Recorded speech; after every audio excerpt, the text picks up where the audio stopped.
president continues to have these rallies where, again, not only does he not wear a mask, but no one on stage with him does, and none of his supporters do. And frankly, I worry about his supporters going into these indoor rallies, not social distancing, and not wearing masks, even though you are saying that they should be. The president and his campaign are not telling them to do so.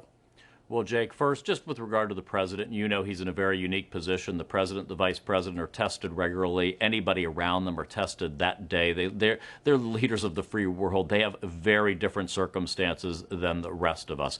Our message has been consistent, which is, and the Surgeon General said this back in March, always assess your individual circumstances. Are you at risk, or people in your family or your home at risk? And that means 80 years and over, or say 65 and over, with 3 of the very important comorbidities like hypertension, diabetes, renal failure, etc.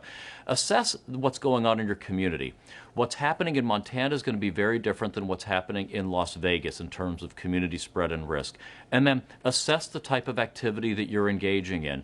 Are you taking a walk in the park, or are you eating outside at a restaurant, or are you going out to an overcrowded bar? And you've got to take individual responsibility. But the important thing for the American people to know is our circumstances today, even though this is a very serious situation in these localities, very serious, that has to be tackled, our situation's very different than it was several months ago.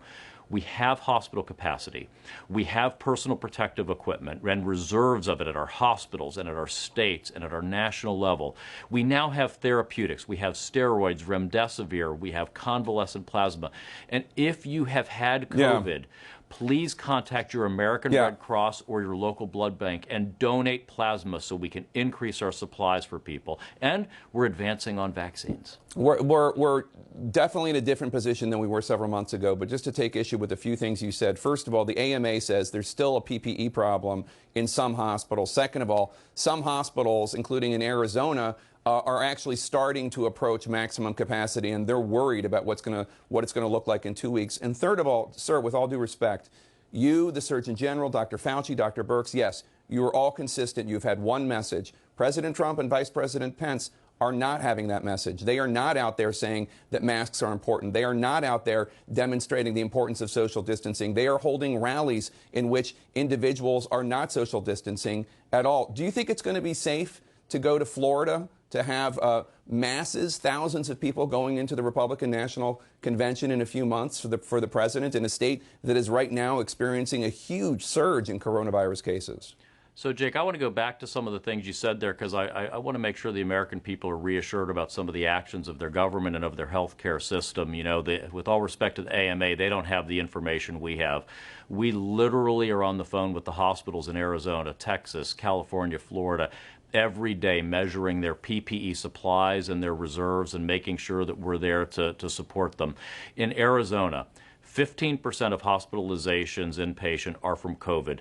The rest of their capacity is consumed with other hospital uses and elective procedures, and you're going to see governors and hospitals slowing down on elective procedures to make capacity.